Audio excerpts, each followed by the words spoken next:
कैसे हो बच्चों। आज आप लोगों को जो है फ्लूइड मैकेनिक्स पढ़ाने जा रहा हूँ। फ्लूइड मैकेनिक्स बच्चों, इसमें जो है फ्लूइड क्या है और हाइड्रोस्टैटिक हाइड्रोडायनेमिक्स क्या है, फिर फ्लूइड के अंदर प्रेशर फ्लूइड के अंदर जो प्रेशर होता है वो किस पे डिपेंड करता है, और लॉ ऑफ कंटिन्यूटी जो है बर्नौलीज थ्योरम है उसका एप्लीकेशन है, ये सब बताने जा रहा हूँ। तो ध्यान से देखिए, बहुत ही मज़ा आएगा। देखिए, सबसे पहले बच्चों फ्लूइड क्या है। फ्लूइड जो है विच कैन फ्लो, जो फ्लो करता है, जो बहता है, इसको हिंदी में तरल कहते हैं। तरल जो बहता है, मेटेरियल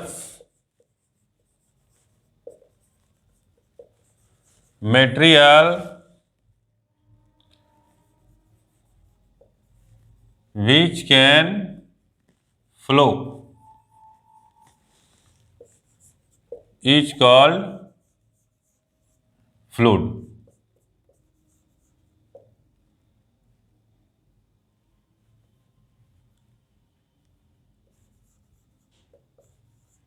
कॉल्ड फ्लूइड। अब फ्लूइड में क्या क्या आ जाएगा बच्चों? आ जाएगा लिक्विड। क्या आ जाएगा? लिक्विड। और दूसरा क्या आ जाएगा बच्चों? गैसेस। ये गैसेस आ जाएगा। लिक्विड भी फ्लो करता है, चाहे जो भी हो, पानी हो या ऑयल हो, फ्लो करता है, और गैसेस भी फ्लो करता है। ये हो गया फ्लूइड। ये बात समझ में आया। अब दूसरा है बच्चों, दूसरा पॉइंट क्या है, एक होता है स्टैटिक और एक होता है डायनेमिक। यानी जब फ्लूइड स्टैटिक्स रहता है, स्थिर रहता है, पानी या कोई भी फ्लूइड, तो हो गया स्टैटिक्स। और जब वो क्या रहेगा, अगर मान लीजिए पानी ही है, वाटर है, तो अगर पानी बह रहा है तो हाइड्रोडायनेमिक, और स्थिर है तो हाइड्रोस्टैटिक्स। ये दो तरह का पोजीशन रहेगा। तो अगर मान लीजिए वाटर ही है तो हाइड्रोस्टैटिक्स, और दूसरा कंडीशन क्या होगा?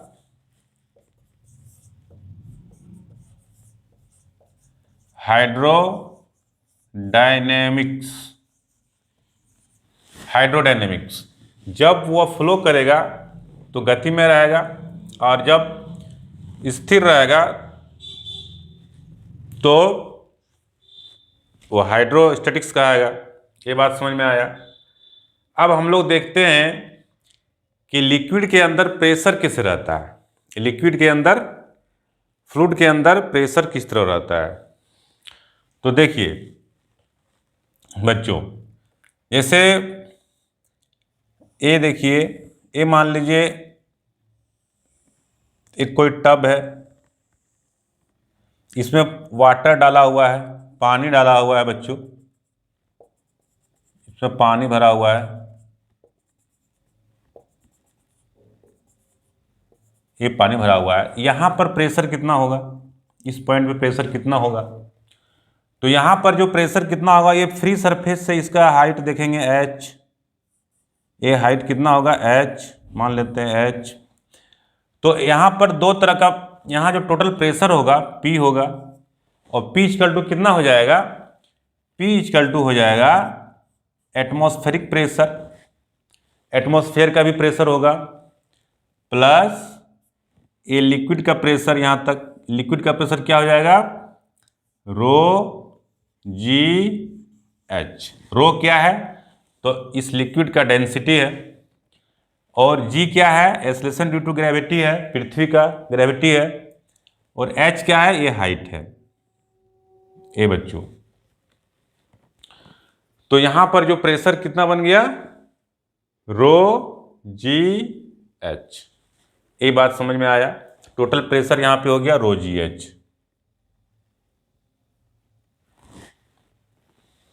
ये हो गया प्रेशर, तो टोटल प्रेशर यहां होगा। और जैसे ही डेप्थ में जाएगा, एच बढ़ेगा, एच बढ़ेगा तो इसका प्रेशर बढ़ता जाएगा, यानी बॉटम पे सबसे ज़्यादा प्रेशर हो जाएगा इसका।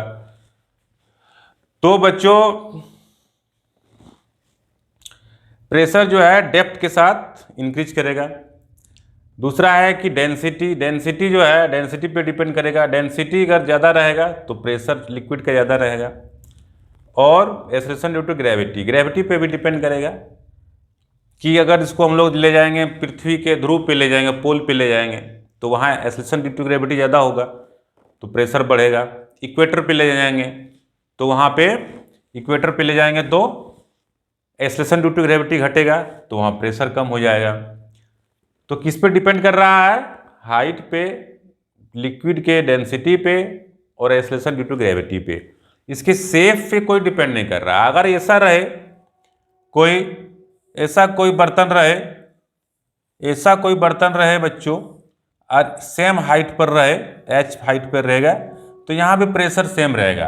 ये बर्तन मतलब कंटेनर जो है, कंटेनर के शेप पे ये डिपेंड नहीं करता है। ये बात समझ में आया, कंटेनर के शेप पे डिपेंड नहीं करता है, किसी तरह का रहेगा। अगर ऐसा रहता है, ऐसा कोई ट्यूब रहता है, ऐसा कोई ट्यूब रहता है, इसमें पानी भरा हुआ है, तो इससे अमाउंट, वाटर के अमाउंट से डिपेंड ये नहीं करता है। यहाँ पर जो प्रेशर होगा, अगर यहाँ सरफेस से हम लोग एच हाइट पर लेंगे, यहाँ भी प्रेशर उतना ही रहेगा, यहाँ भी प्रेशर उतना ही रहेगा। यानी तीनों ए बी सी, ये तीनों बर्तन में अगर सरफेस से एच हाइट पर लेंगे, सरफेस से अगर हम लोग एच हाइट लेंगे, सरफेस से एच हाइट लेंगे, ये सरफेस से जो है एच हाइट है, ये एच हाइट पर है, तो तीनों जगह जो प्रेशर होगा, यानी क्या होगा, प्रेशर जो होगा पी ए बराबर पी बी बराबर पी सी, ये तीनों जगह जो प्रेशर होगा इक्वल होगा। ये बात समझ में आया, एक कंसेप्ट समझ में आया होगा। और जैसे ही डेप्थ बढ़ेगा, डेप्थ जैसे बढ़ेगा तो इसका प्रेशर इंक्रीज करेगा। आप दिखाते हैं कि अगर हम लोग कोई छेदा कर देंगे यहाँ पे, तो उस जगह वेलोसिटी कितना होगा पानी का, कितना वेलोसिटी से पानी बाहर फेंकेगा, उसको देखते हैं। देखिए आप जैसे मान लीजिए कोई एक कंटेनर है, यहाँ पे देखिए कोई कंटेनर है, एक कोई कंटेनर है, एक कोई कंटेनर है, इसमें पानी भरा हुआ है, इसमें पानी भरा हुआ है, वाटर है, इसमें वाटर है, ये वाटर भरा हुआ है इसमें, इसका डेंसिटी रो है, मास पर यूनिट वॉल्यूम। तो यहां पर जो होगा, मान लीजिए यहां एक छेदा कर दिए, तो पानी गिरेगा, यहां से पानी फेंकेगा, ऐसे पानी फेंकेगा, पानी फेंकेगा, तो यहां पर ये पानी का वेलोसिटी कितना होगा, यहां पे पानी का वेलोसिटी कितना हो जाएगा। तो वेलोसिटी हम लोग कैसे निकालेंगे, इसका वेलोसिटी कितना होगा, तो यहां पे देखेंगे हम लोग कि ये सरफेस से कितना हाइट पर है, सरफेस से कितना डेप्थ है, एच डेप्थ पे है। तो यहाँ पर टोटल एनर्जी कितना है, यहाँ जितना एनर्जी होगा वही ना काइनेटिक एनर्जी में बदलेगा। तो यहाँ पर एनर्जी कितना हो जाएगा, टोटल प्रेशर एनर्जी एक होगा, प्रेशर एनर्जी होगा एटमॉस्फेरिक प्रेशर, प्लस रो जी एच होगा मास पर यूनिट वॉल्यूम, रो जी एच पोटेंशियल एनर्जी। जिस तरह से एम जी एच होता था ग्रेविटेशनल में, तो एम के जगह यहाँ क्या है, रो है, मास पर यूनिट वॉल्यूम है। तो क्या है ये, potential energy per unit volume बराबर कितना हो जाएगा, यहाँ पर लेंगे हम लोग एनर्जी, तो यहाँ भी एटमॉस्फेरिक प्रेशर होगा प्लस क्या हो जाएगा, half rho v square kinetic energy. ये कंजर्वेशन ऑफ एनर्जी से। अब हम लोग क्या करेंगे, ये कट जाएगा तो कितना हो जाएगा, ये रो एक कट गया पहले, ये रो और रो ये भी कट जाएगा, तो क्या बचेगा, वी स्क्वायर बराबर 2GH। तो v बराबर कितना हो जाएगा, √2GH। तो अगर वेलोसिटी आए निकालने के लिए एग्जाम में, तो हम लोग ये फार्मूला का यूज करके वेलोसिटी निकाल सकते हैं। 2GH, H पे डिपेंड कर रहा है, जितना ज़्यादा डेप्थ होगा वेलोसिटी उतना ज़्यादा होगा। तो यहाँ अगर हम लोग करेंगे तो यहाँ पर वेलोसिटी और ज़्यादा होगा, यहाँ पर करेंगे तो वेलोसिटी कम हो जाएगा। जैसे इसको अगर हम लोग मान लेते हैं, इसको मान लेते हैं हम लोग V1, इसको मान लेते हैं V2, चाहे ऐसा करते हैं, इसको V1, इसको V2, इसको V3 मान लेते हैं। 3 छेदा कर दिए, ये वेलोसिटी निकल गया।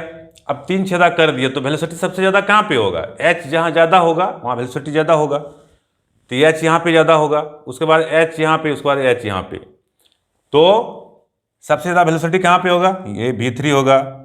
V3 greater than V2 greater than V1, V3 greater than V2 greater than V1, ये हो जाएगा। परीक्षा में कभी कभी आता है, ऑप्शन रहता है IIT JEE 11th के एग्ज़ाम में, कंपटीशन एग्ज़ाम में, 11th एग्ज़ाम में, कंपटीशन एग्ज़ाम में, IIT के एग्ज़ाम में इस तरह आता है। तो सबसे ज़्यादा वेलोसिटी कहाँ होगा, यहाँ पे होगा, उसके बाद यहाँ, उसके बाद यहाँ। तो ये देखिए कितना मज़ेदार है। और एक एक्सपेरिमेंट करके आप लोग को दिखाते हैं, अभी मज़ा आएगा। तो देखिए नीचे वाला का वेलोसिटी ज़्यादा है, उसका बीच वाला का कम है, और ऊपर वाला का सबसे कम है। ये देखिए यही है प्रेशर, नीचे वाला का वेलोसिटी ज़्यादा है, बीच वाला का कम है, ऊपर वाला का सबसे कम है। तो यही है प्रेशर, जितना नीचे छेदा है ज़्यादा वेलोसिटी है, बीच वाला का उससे कम है, ऊपर वाला का सबसे कम है। ये समझ में आ रहा है। ये देखिए बात समझ में आया होगा कि यहाँ पर देखें आप लोग, वेलोसिटी ज़्यादा था, यहाँ कम था, इससे ज़्यादा कम यहाँ था, यानी सबसे ज़्यादा वेलोसिटी यहाँ, उसके बाद यहाँ, उसके बाद यहाँ, डेप्थ के साथ डिपेंड करता है। ये हो गया उसका व्यंजक। अब हम लोग देखते हैं law of continuity. Law of continuity क्या है, equation of continuity.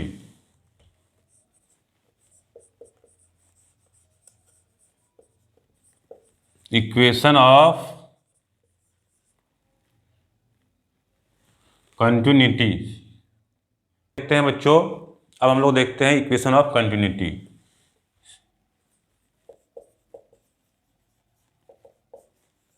Equation of continuity, equation of continuity क्या है कि किसी भी पाइप में जितना इनपुट होगा लिक्विड फ्लूइड, उतना ही आउटफ्लो होगा। जैसे कि मान लीजिए कि एक पाइप है,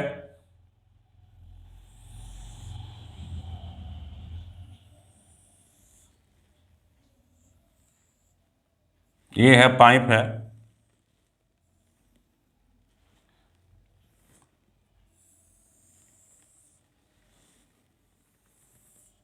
ये पाइप है, इसमें लिक्विड जा रहा है, फ्लो हो रहा है, इसमें लिक्विड फ्लो हो रहा है ये पाइप में।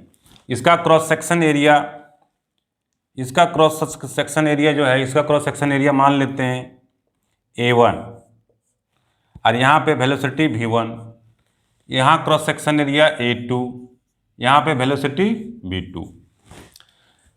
तो equation of continuity, principle of continuity क्या कहता है कि यहाँ पर जितना लिक्विड इनपुट हुआ वहाँ उतना आउटपुट होगा। तो क्या हो जाएगा, A1 V1 बराबर A2 V2। तो जितना यहाँ पे इनपुट हुआ उतना ही यहाँ पे आउटपुट होगा।